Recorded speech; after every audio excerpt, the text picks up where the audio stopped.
Hello and welcome. My name is Vex, and today's Friday, which means we've got some Godforge Friday leaks to go over. We've also got an interesting video recently put out by the Fateless crew talking about how they've improved animations and the overall game UI.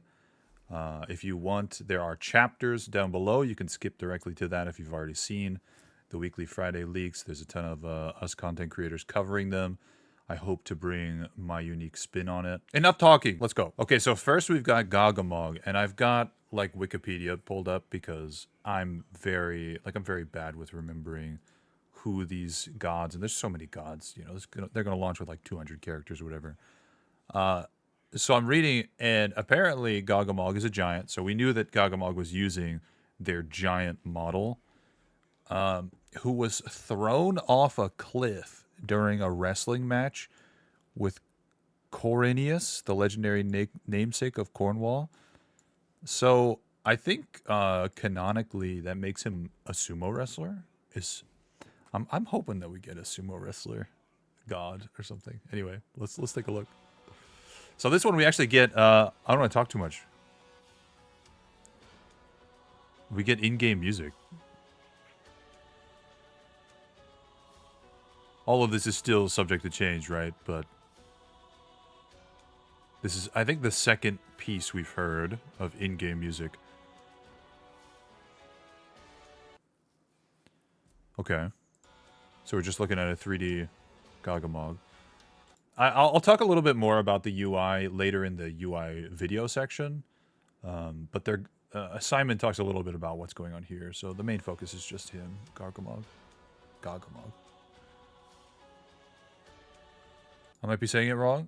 Gog Magog. Oh, true. In case you didn't know, I have like a very difficult time reading. Also speaking. Okay, next one. Let's take a look. We've got a ton of leaks today. I'm gonna put this on loop. So we're gonna take a look. So this is, I think this is Isis. Yeah. This is an Isis attack. She's only got 2 attacks, so I think, I thought rares also had 3 attacks. I could be wrong. Maybe she's just a rare. Basic attack. Okay, so they've got hey, hover over this and you get an idea of what the attack does. Attack one enemy for X damage with a 35% chance to steal a random buff, then spread a random buff on this hero to all allies. That's pretty cool. 35% chance to steal a buff and then spread it. That's pretty good. On a basic ability?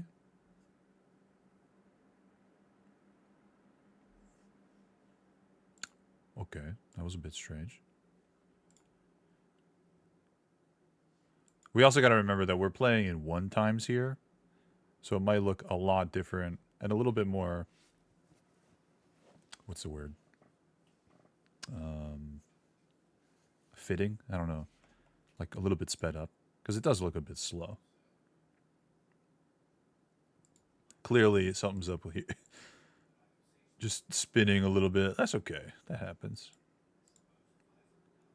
And like most of this UI stuff has changed in the new video. Okay, I like that there's a tooltip. I don't know if I necessarily like the positioning of the tooltip, but I'm nitpicking. I think the ability is pretty cool. Looks good. All right, this is our core ability. Ankh Haven. Oh, I missed what the other one was called. Ancestral Appropriation. And Ankh Haven. 6-turn cooldown. Holy God. Places a shield on allies, then places defense up 2 on all allies for 3 turns. Grants this hero an extra turn. Okay, so it's going to be a big shieldy type of ability. Like a sanctuary effect. That looks pretty good. Oh.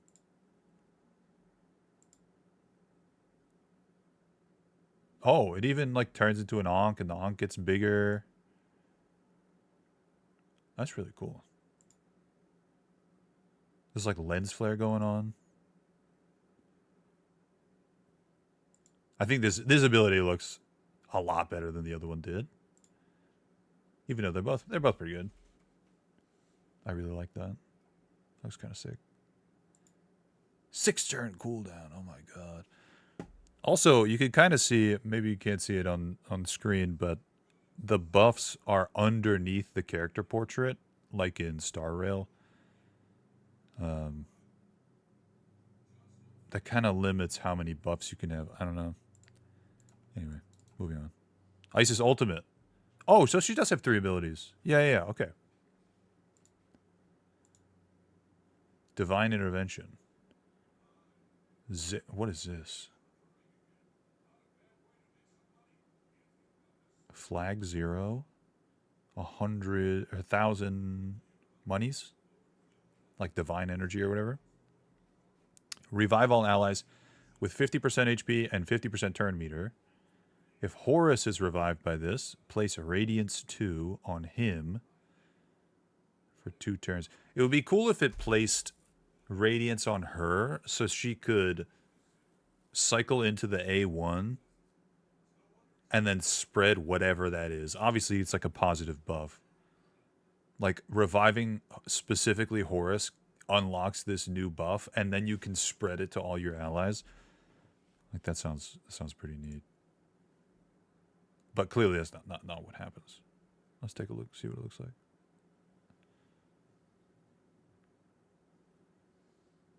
As always, staff forged. She's got a staff and she whirls it around. Staff looks sick.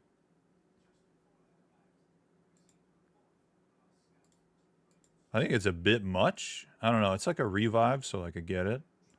But it's like the entire screen. I don't know if all ultimates are going to be... like if they're going to do unique camera angles. Like a Zenless ult or a Star Rail ult or something like that. Like they're not all going to be cutscenes. I don't know. I'd be curious to see what this looks like with more characters on screen. I feel like the camera's just a bit... I mean, sure enough, it looks like a revive. That looks pretty sick. Okay. I think I'm not gonna lie. I think that these are included. This and what's coming next, I think, are included specifically because of me. Because this is the kind of stuff I live for. Like, yeah, seeing animation is cool. Seeing like what they've added in game in engine is really cool. But I like where the inspiration comes from, and I like seeing it from literal zero until it's basically finished. As an artist myself, it's like really cool to see the process and see the inspiration for where it comes from. So clearly, we're going to... This is a VFX visual direction. Oh, they're doing different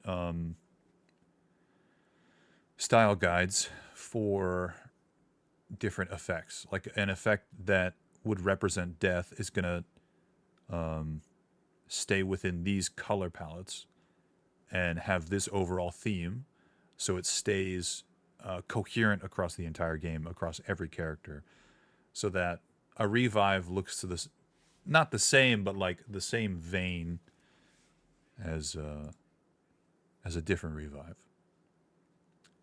Okay, so this is just light. And you can see they're working with a limited color palette and then a complementary color palette as well.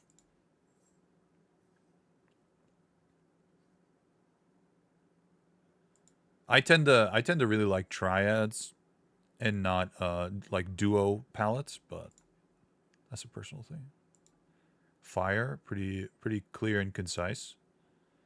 It looks like the light inspirations were just like pictures of like rays of light and stuff, like whatever. But the fire looks like it comes from video games. Now we've got a fight. We've literally the first fight in Star Rail against the thing you have to kill to get off of the Herta space station for the first time. That's funny. And then there's Soul Calibur. I think that's Ivy. I think it's all Soul Calibur. And then this looks like, I don't know, Diablo or something. I can't tell what that is. Maybe a cutscene of some sort. This is Hearthstone. This might be League of Legends. This fire right underneath the Hearthstone one looks a little bit like League of Legends. I don't know how to describe it. It's like that style.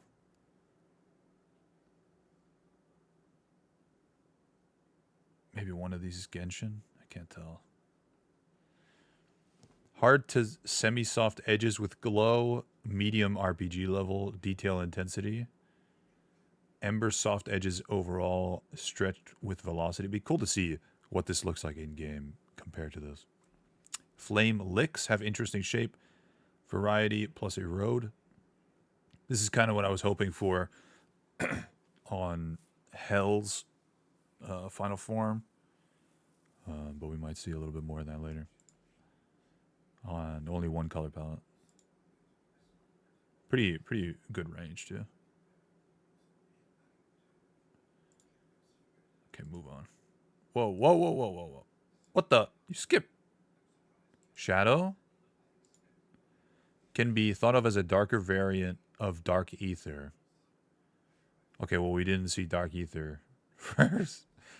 With more black smoke, Kirby Crackle Dots and Ash. Kirby Crackle Dots.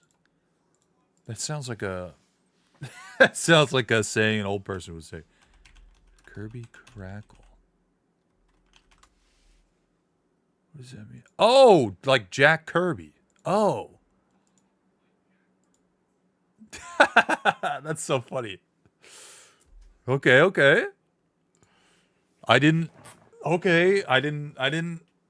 know that the people at Fateless were cultured people. Jack Kirby is was a comic book artist who started Marvel with helped make Marvel popular and brought his characters into Marvel with Stan Lee. That's really cool. That's really cool. Anyway,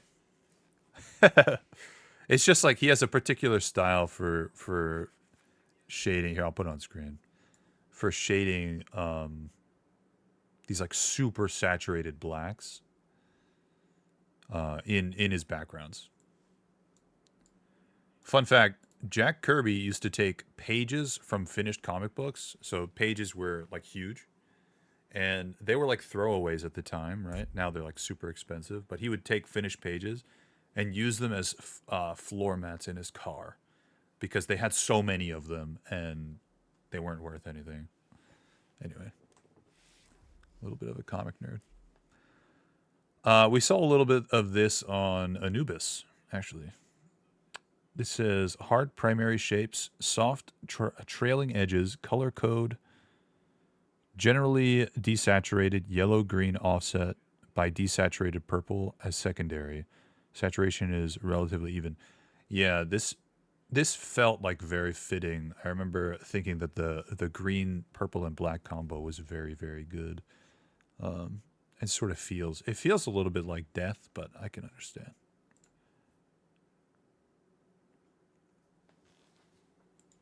Clearly, I like purple too. Death. There was no inspo for that one. This image looks familiar, but I can't place it. Looks like some AI.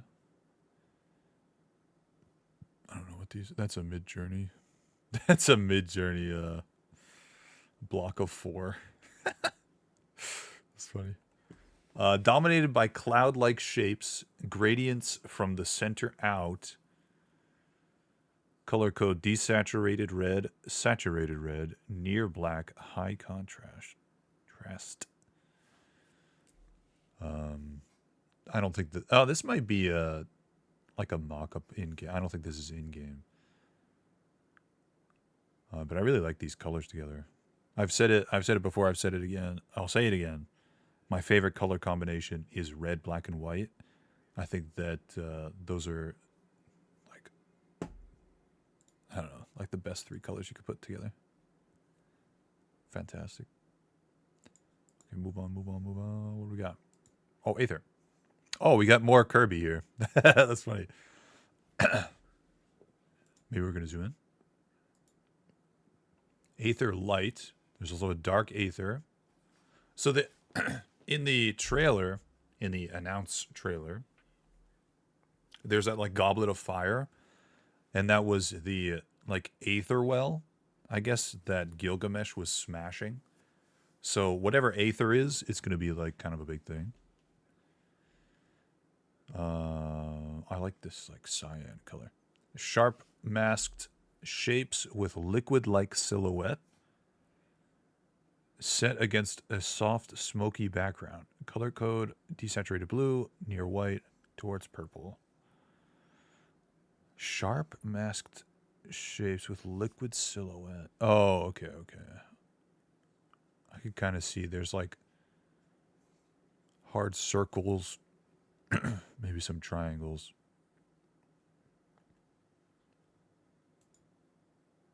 Oh, we're zooming in. Got some odd shapes too. Yeah, here we go. Some Jack Kirby. And I don't know, was that? No, that's not him. That's a newer comic.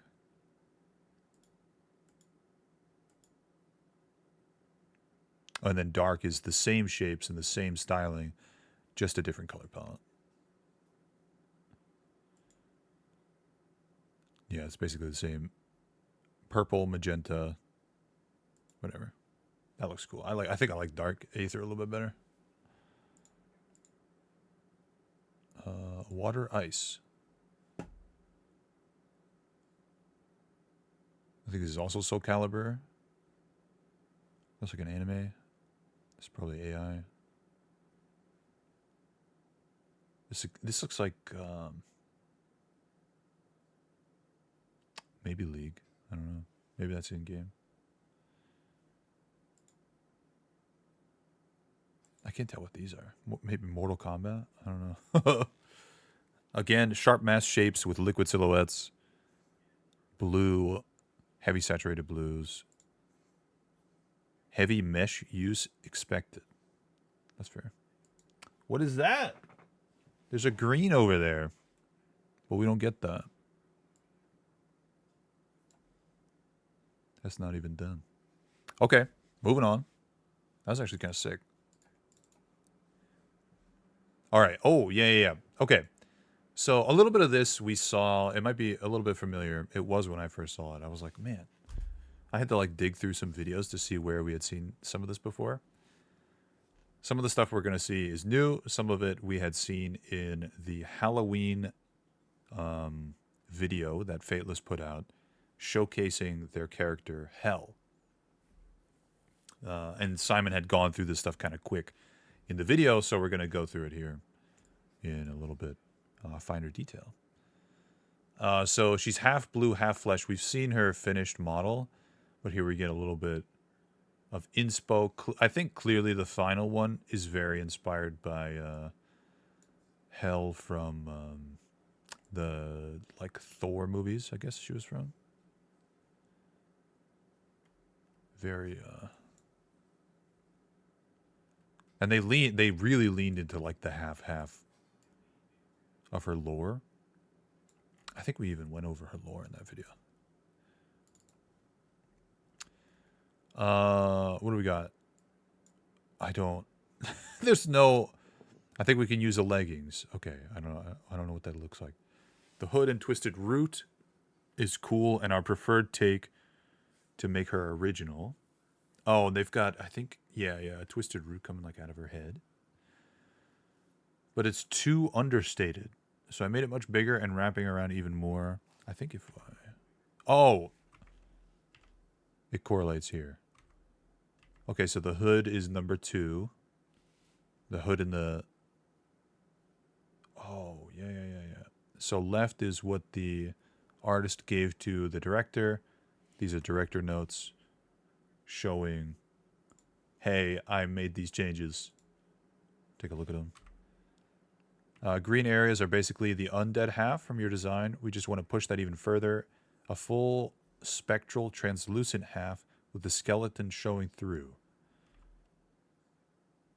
And that's green number 3. Oh, yeah. Like you could see, like the muscle waist. You can see her teeth. And her, like, femur. Similar branches and crystals on her weapon. Yeah, so if you look at her cloak, I had talked about, like, the flame licks. When we were watching that video, I remember thinking, oh, I hope her cloak does that. I hope there's an animation where, like, fire, maybe even, like, blue fire, because she ends up being very blue, just, like, rolls off her, and that's, like, part of her cape. She's got both a cape and a staff. You know she's going to be super powerful. The cape can't hang straight down, even at rest. It hangs back away from the body. It's too biased to her left.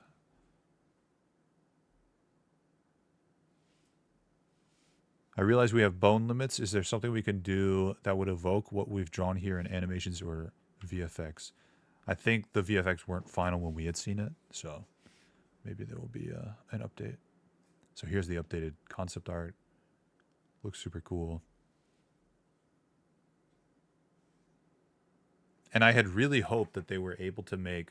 There's a mount, and I think a couple bosses in World of Warcraft that are this, like, sort of jelly or goo, and they have bones inside them. There's, like, a famous cat mount that looks like a big kitty, and it's made of green slime, and you can see all its bones, like, and it looks like it's truly inside the slime, like at the very center. I was hoping that that's what the bones would be like here, but in the final one, they just textured the bones over the character, which is, like, very apparent as soon as you turn the character, because their bone is just, like, 2D on top of the character. Like, I get why they did it, because of limitations that they have to, because, you know, the game's meant to be a mobile game as well. It was just a bit disappointing. Oh, okay, we've got animations. Nope. Wait, where are you going? There's no... Okay. Hell, Roots of Yggdrasil. Charge. Okay, we've got, like, the crystals happening. Crystals and roots. So it's an AoE attack. That looks sick. Can we get a that looks sick counter? Definitely said that way too many times this video. Shatter. Maybe it's a double hit AoE.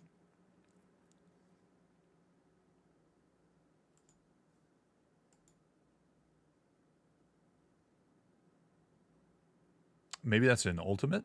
Because it looks like there's a lot going on here.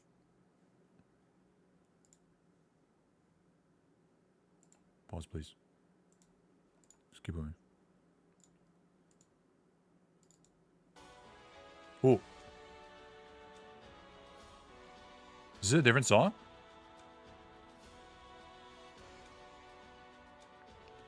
So yeah, we had seen her in game a couple months ago. Her portrait looks... it looks really cool. I'm not gonna say it again.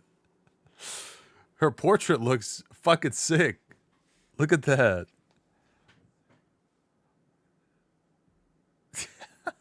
Oh, there's Loki. We had only gotten, like, a teaser, like what's it, silhouette of Loki. I didn't even realize. So you can kind of see what I'm saying. On the blue parts, they have an animation happening that makes it look like her legs and stuff are, like, sort of like a lava lamp, but her bones, when you shift to the side, are just at the front of her thigh and back of her thigh. They're not like in her leg, which is clearly a limitation, but a bit disappointing. Her face looks cool. And they really leaned into this bit. Yeah.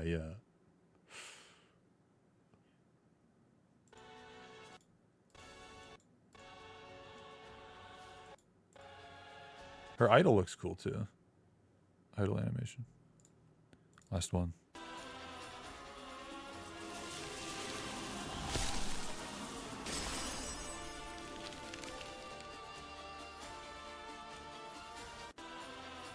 I'll turn this down. So there are animation sounds. Like sounds that go along with the ability. And it doesn't say ultimate on the file name, so I'm assuming that this is just an ability. It's kind of cool. She like floats up. You can see her using her like wand or staff or whatever. And the staff, like crystals, grow as the roots and stuff grow. And then shatters when that shatters. That's really sick. Stop it. Stop saying it. That's a really, really good detail.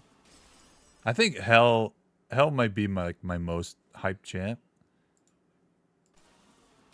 Just because I think she's like the most finished that we've seen. Maybe besides Anubis. Anubis looks kind of cool too. But I really like the colors that are going on here too.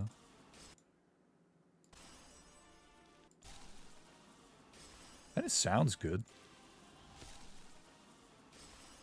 There's like some electricity going on. There's ice shattering. I want to know what it does.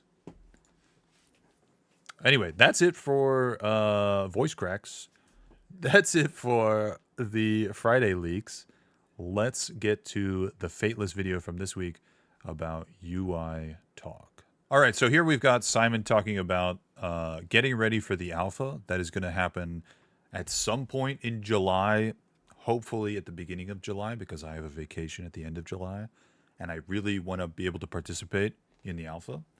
But anyway, we're talking about UI and animations and getting into the game. For those of you who are unaware, we do record these live in front of a studio audience. So if you want to join us while we react to these things, link will be in the description down below. Hey guys, this is Simon from Fateless. Right, today we're going to be looking at some of the UI, how people actually experience the game, and some of the refinements we're making right now to make the alpha gameplay feel really polished. A lot of this comes down to now playtesting from us, our internal teams, and feel. Does it feel good? Does it feel right? I really want to know, this is like I don't know, this is not something that I will ever know, but I want to know how big their internal test team is, because, or how many trials they do with outsiders, because like, as an artist, it's really easy to just sort of like get in your own world about stuff, even if you're working with a group of people. And sometimes you really need an outsider perspective if you've been like in the trenches too long. We make refinements so that the user experience improves with some of the changes we make to a UI. So firstly, what is a UI? Anytime you're in game, your visual of where you will find different areas to interact with, that's kind of like your user engagement, your user interaction, right? UI. And the user experience, user interface. How, I guess, how does it tell you the user experience of different things that you need to do? User experience is UX, for those of you who don't know. Sometimes when game devs talk about UX, UI, it's how you approach the game as a player, how easy things are, how intuitive things are, and then UI is the vehicle for utilizing that experience. So if we're looking right now in game, at our kind of like roster, there's certain changes that we're making in the upcoming visual elements. So let's start by taking a look at the roster screen. Now, I was in some of the leaks that we talked about before. I was really trying to figure out what was going on with this character with the like eyeballs on his hat. He's got like elf ears. I don't know what's going on with this guy. He's got like tusks and eyes super far up. there's a number of things we want to change in this screen because it feels very busy. Hey everyone, big heads up. Paleo Oh my God, Simon. Come on. I don't want to talk about meat sticks.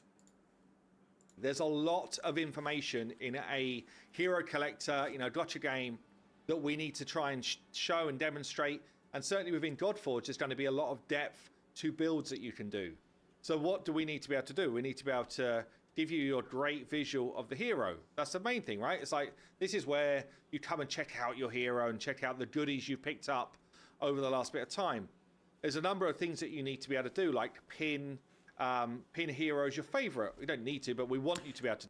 I really like one of the very few things that I really like about Raid Shadow Legends is the ability to like put different tags on a character and then be able to sort by that. So like I can tag a bunch of characters as my PvP characters, and that way when I'm in PvP I can sort by that tag and just have them right there.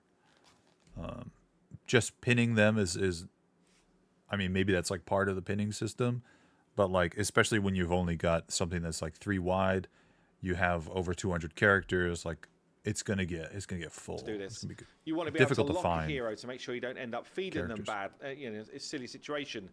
You want to be able to see some ratings and stats about the hero, some lore. All of that should live in the roster screen. You also want to be able to understand. I've talked about this before. In-game ratings, I think, are fantastic, but I think they need to take something out of Dislight's book and do it a particular way. So they're in Dislight, when a new character comes out, or I guess when a character exists, I guess there's ratings.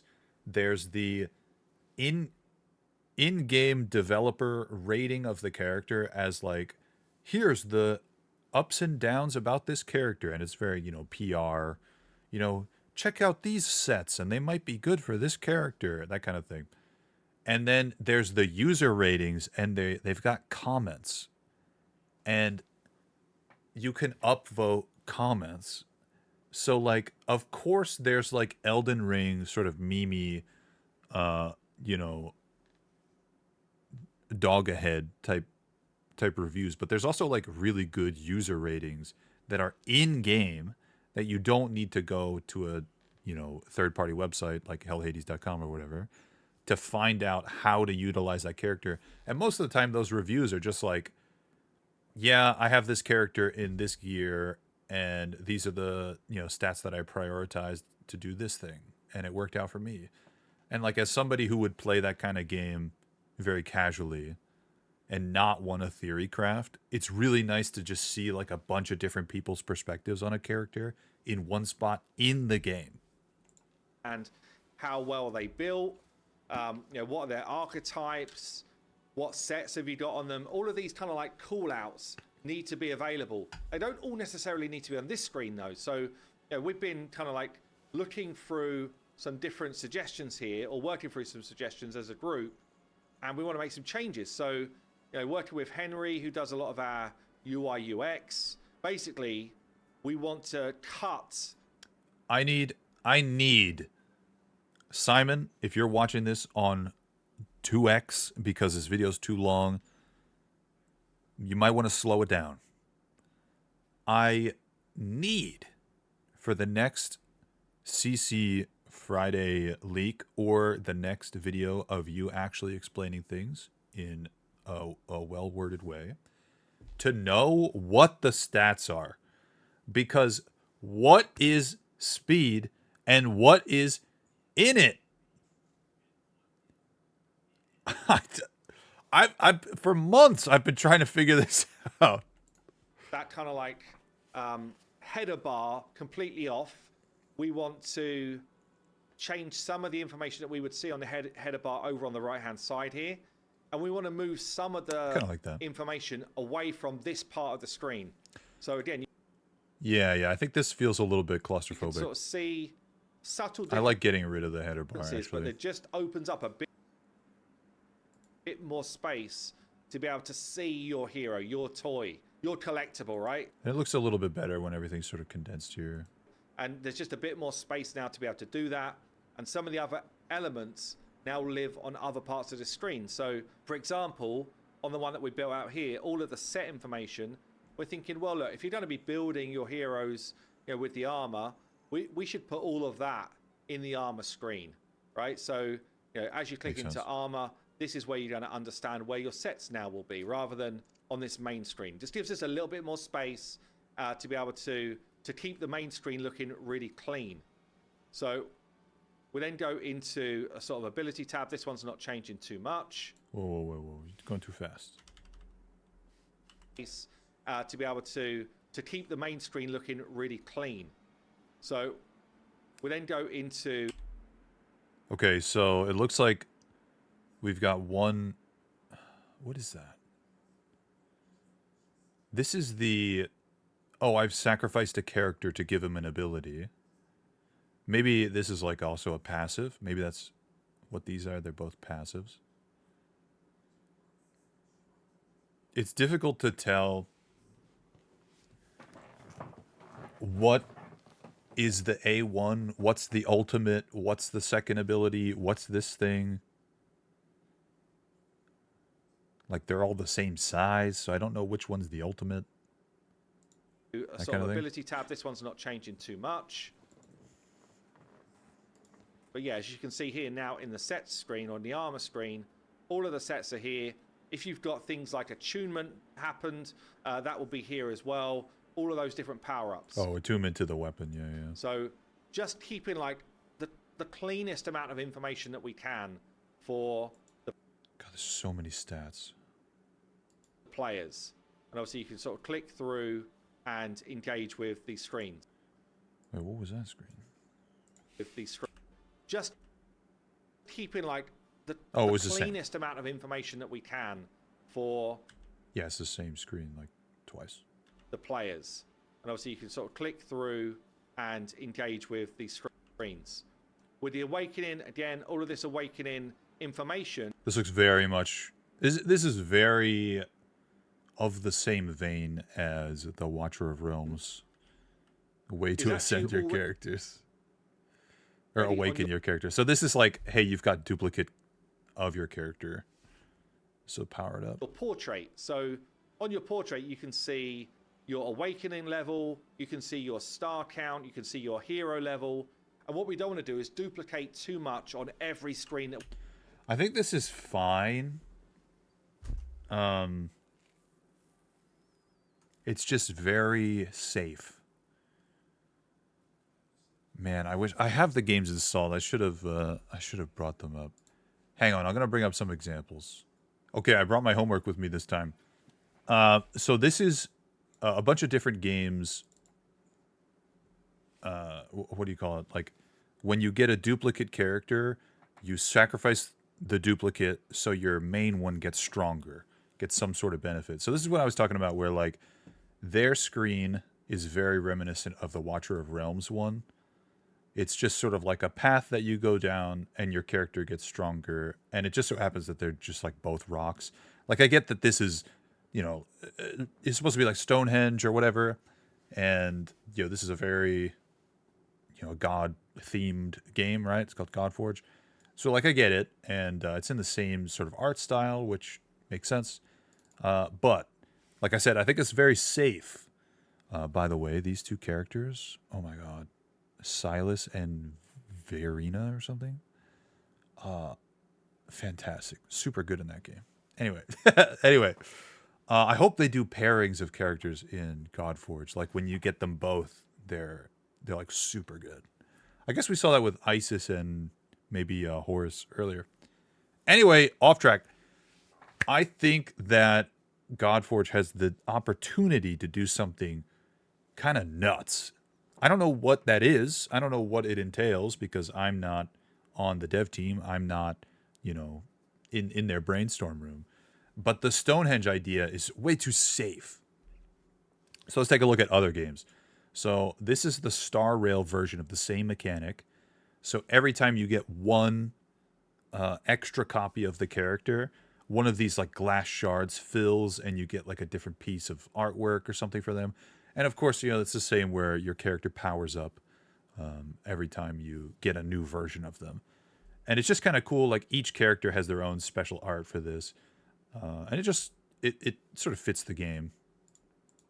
Then there's Withering Waves, which I think does it in an even more safe and way more boring way than Godforge is proposing for the alpha.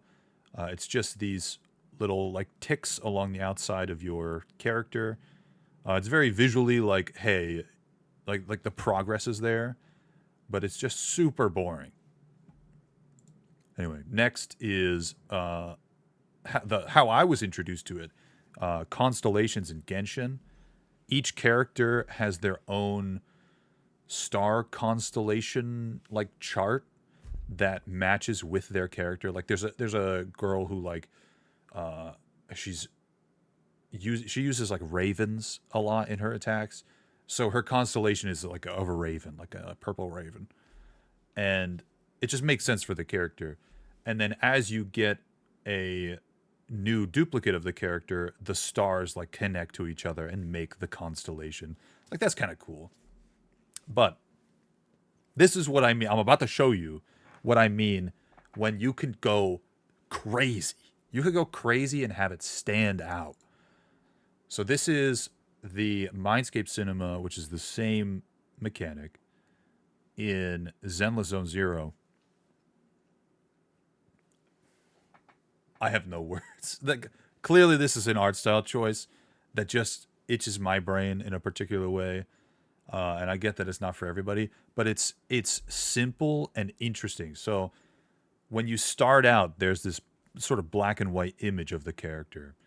And as you unlock more and more, you get like a black, white, and then off color version of that art unlocked that you can like save if you want or like use as a wallpaper or whatever. And then when you get the final 3 unlocked, it unlocks a full color illustration of the art, but like slightly tweaked as like a reward for getting all of the copies of the character. And like you can turn them on and off visually, which is kind of cool. I wish I had the game open to show you that, but it takes the same mechanic and makes it a little bit extra of a reward and fits the game because the game is very like art focused. So I'm not saying that Godforge needs to do this, but this compared to all the other ones that we looked at is just visually so much different. And then when I bring you back to the Stonehenge one, like this looks like a first draft, and it might very well be a first draft, but I think that there could be so much more. And we don't see like visual effects and things like that, but there's just like a line that goes between the 5 of them and it like slowly fills. And like, yeah, the buttons look good, the hexagons, but like there could be more. There could just be more. And yeah, anyway, we're going to keep going. That we're showing. So in certain areas like here, obviously it's important to know your awakening level, but we didn't feel like it was super important to know somewhere else over here an awakening level, because you can already see it on screen. So things like that are what we're playing around with right now to try and make sure that the screens feel really, really clean. We're also starting to get to the point now where we're building out the different campaign maps. You know, a lot of the stuff which has been in game so far that we've shown you has been placeholder. So if I go into battle, campaign, and into an actual... Whoa, what the heck?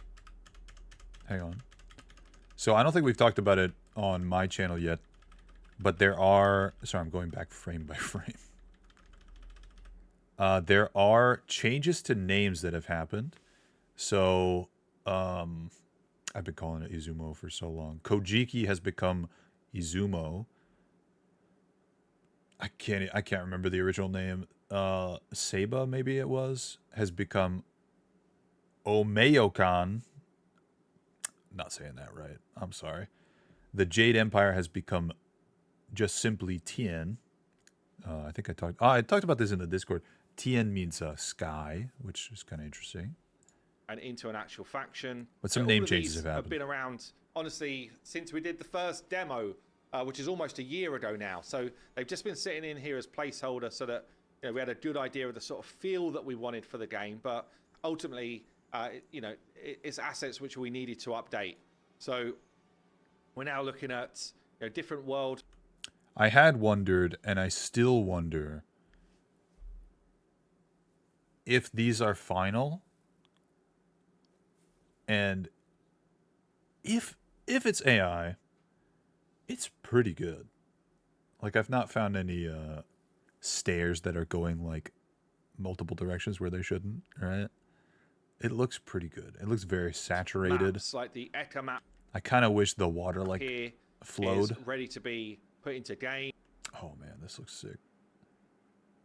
I said it again. The Azumu map. It's the ready same to go into video, game. man. This one looks particularly sweet, by the way. What will happen once it goes in game is we'll actually have VFX just to bring the worlds to life. So there might be like, I don't know, now and then a little fish swimming in the water, Cool. the waves having like a ripple effect, maybe some To be fair, you're not going to be spending very much time on this screen. just like mist moving across the maps, just things to bring the maps to life, even though it is a 2D image. So there'll be some 3D assets on the piece here. Ooh. This is the Amayakhan Omayakhan. That's how he's saying it. That's how I'm going to say map. it.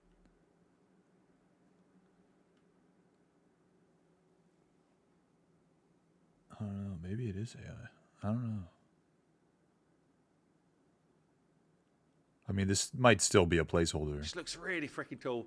Obviously, you've got some placeholder stuff in these visuals, which Henry's been doing. But yeah, just really starting to get to the point where we've got the quality level that we want to actually now go in game. And there's just these different kind of like... Whoa, is that Olympus? Yeah. mock-ups of these different elements, which we're just working to refine and finish. But again, Big statues of all different the sort gods. That was of cool. ways to work your way through these maps so that we've got some really cool visuals and sort of stage info. Obviously, It's a big ass tree. when you're actually Oh, it's Asgard. playing the game, That makes sense. it's kind of like, do people really pay much attention at that point? But I think you've got... I think they look super bright, and I really appreciate that. I think people pay attention if they're not good, right? So it's one of those things where they just have to Oh, show me the Chinese one. be... I've said this from the beginning. I'm curious to see how they represent the Chinese culture versus the Japanese culture. In some aspects, they're very similar, but in other aspects, they're very different. clean and slick. One of the other things which has been needing an overhaul is our battle UI. So I've ragged on these health bars so many times. I'm so sorry. there's a few things going on here. Firstly, some of the icons, the HP bars, all that type of stuff, the visual quality does not match the quality of the assets we've got on display. So being able to update those has been really important to us. Obviously, we don't have all of our ability icons and stuff in yet. We might not even have all of those done for alpha, although we will try to. But yeah, some of these different things needed to change. So again, Henry has been hard at work with honestly me and some of the design team, and we've just been playtesting different things. You can see here, this is kind of how the Figma representation of some of this stuff works. So we have a number of different sort of ideas that are thrown together. We're evaluating different concepts, different ways to visualize the same Yeah, I think having the buffs under the character kind of just limits information, because info ultimately, you can have. and this is actually a really cool. I don't know what else cool you way do of with looking at them. this. So, yeah, we had all these different things that we wanted to be able to show: an HP bar, a turn meter bar, an ultimate meter. I think when whoever was like, oh, we should have the ultimate meter be like a potion filling, was playing a lot of Path of Exile too.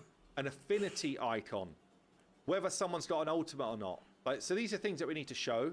And Henry Or basically Diablo pulled together 4, I a lot guess. of different visuals for how this could look. And then we're questioning, do we need an affinity icon? Is that even something we need to show? Do we need this kind of like filling alt meter? Do we want it as a bar instead of a meter? You know, Oh yeah, I see. all of these questions that we try and answer, and we kind of have quite a lot of round table discussions about this.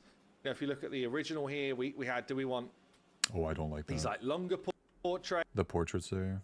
There's all sorts of things that we can play around with to try and like visualize our UI for battle. But battle is really important because in our game it is a tactical fighter, right? There is a certain amount of strategy that we need to be able to deploy when we are battling. I've lost my actual one that I'm looking for here. It's over this side, that's why. Yeah, there's a number of things that we need to be able to show. We also need to be able to show things like abilities going off, debuffs going off, buffs going off, whether a hit is I don't mind the font. strong, weak, normal, a crit. Like there's a whole bunch of things that Barlow is a pretty it's used a lot. visually on the screen, the players need to understand. This is especially important for mechanics going off and for arena. So if you're in the arena, you want to know exactly what's going on. So there's some of the things that we have to get across. There's certain things on the screen that we want to make sure that we're showing in terms of information. So, you know, we want to be able to see who's next in turn order, but you can turn that off if you don't want to know about that. We want to be able to see if an ult is ready to go. We want to be able to change things. Turn off whose turn is next? That should, I don't know, that feels weird. Why would you want to turn that off? I mean, I guess I'd rather have the option than not, but Like maybe that's like a performance thing. The speed of battle. We want to put auto on. We want to be able to see a damage meter. This is really good. Being able to see exactly which buffs are on your characters, enemy characters, what they do. Like mid-game. Oh, I forget what that icon means, so let me just go figure it out. When we have info up, we want to see the key information and be able to access that really easily. You know, Live stats. Whoa, that's actually kind of good. Oh, man. I really want, in a game like this, and they've kind of hinted at it in the past, where at the very end of battle, there's like a damage report, but it's a little bit more in-depth. Like, I want to know the performance of this new DPS that I've put into my team so that I can weigh it against a different DPS. And not just the damage numbers, but like other things too. we want to understand some more stuff about our team or the enemy team whilst we're in battle if something doesn't feel quite right. And this feels like something that Saf has had a hand in. He's like their sort of numbers guy. And I'm sure that he appreciates just more data. Right? So we're just trying to evaluate exactly what. Transfusion. Whoa, whoa, whoa, whoa, whoa, whoa. My team. Transfusion. What does that mean? That's an ability. For King Arthur? Attack an enemy 2 times. Has a chance to place bleed. Heal 5% of max HP when hitting a character under bleed. Was there another screen? We want to understand some more stuff about our team or the enemy team whilst we're in battle if something doesn't feel quite right. So we're just. Oh, like status effects affecting stats. So live stats, HP has been increased. Init has been decreased. Trying to evaluate Buffs, exactly debuffs. what a player. Whoa, okay. This is mid-game? This is mid-fight. Last use of this ability, it did X damage. and what target it hit. Oh my god. That's actually super useful. Number of uses total, how much total damage. If you're trying to like accurately swap a character into a fight or into a team, you need this type of info. And even like if you're trying to weigh like a healer versus a different healer or something. That's super good. Needs to see, and what's kind of, I guess, almost annoying to see. Anyway, after all of that assessment and refinement, we've then landed on a new visual. So, firstly,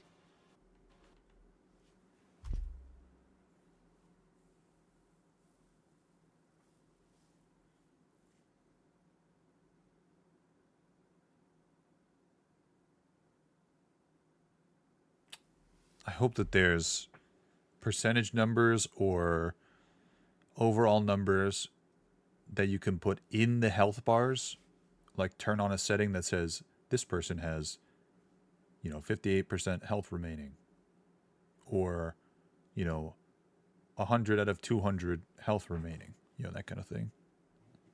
Because just like the difference between all these the difference between all these bars could be zero. Like I don't know if any of these bars are different, but I do think that the ultimate charge bulb looks a lot better than the square one that there was before.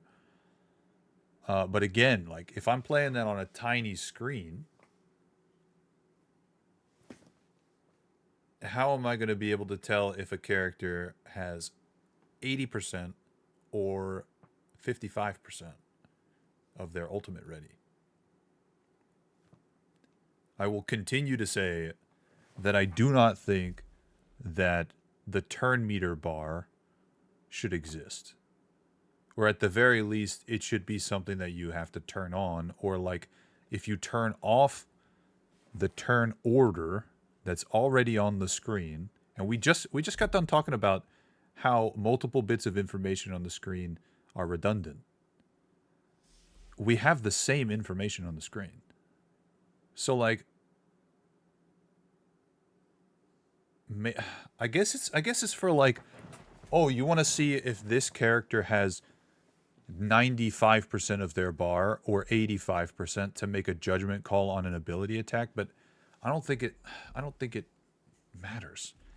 I think if you turn off the turn order, then the turn meter bar should come up. I think that the ultimate charge would be infinitely more useful as a bar because it's just easier to see.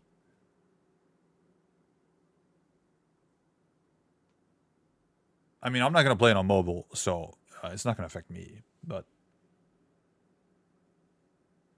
I don't know.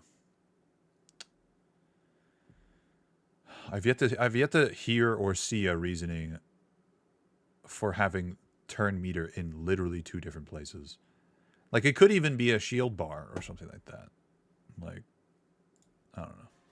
We've tried to, I It's guess, a hill I'm going to die on, I guess. bring the quality level up of some of the visuals. The bars on do display. look way better though. So things like the turn meter bars, Way more in game or in character. I guess just a bit more gradient to them, just a bit more modernized.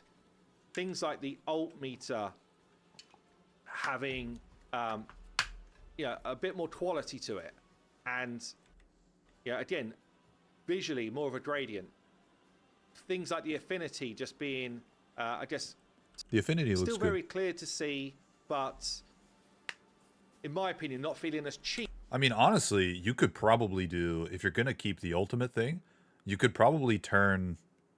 Maybe you don't want to do this for keeping things consistent, but this could just be like the ultimate bubble, and the liquid that's inside that's filling, or the energy inside that's filling, could be. I guess if there's zero, then it wouldn't represent anything. I was thinking about changing the color of the liquid to be the affinity of the character, but yeah, if it's zero, it probably wouldn't make any sense. Cheap visually, that's the main thing. So lots of different elements we're trying to get across, and and make sure that we showcase. We've then got something else which we had as a testing problem. So if more than one person had an ultimate and I click on that ultimate, basically what I'm doing is I'm moving to their turn. But if I want to switch back to my original hero whose turn it was, so in this instance here you can see it's Hercules' turn, but Odin has got his ult available. So now when you click on Odin, instead of having this kind of like fiery blue color to say that it's ready, we're actually going to switch it to say, now you've clicked on me and I'm going to do my thing next. Makes sense. Unless you click somewhere else. Could also make him like a little bit bigger. So we're just trying to make sure that the user experience is really clear about what you're about to do. So all of these refinements are going off right now. They're going to be implemented for the alpha so that we can start to get some feedback from the players that are playtesting the alpha. But I'd love to know what you think in terms of some of those changes that I've showed you there. Do you feel like this is moving in the right visual direction? Definitely in the right direction. Compared to what we've got in game right it's like night and day. now. Let's just get a slap away. In terms of what we've got in game right now, this is the direction. I think the biggest thing with the turn order thing is there's no way in the actual turn order UI on the left to differentiate which enemy is the one going first if they're both the same.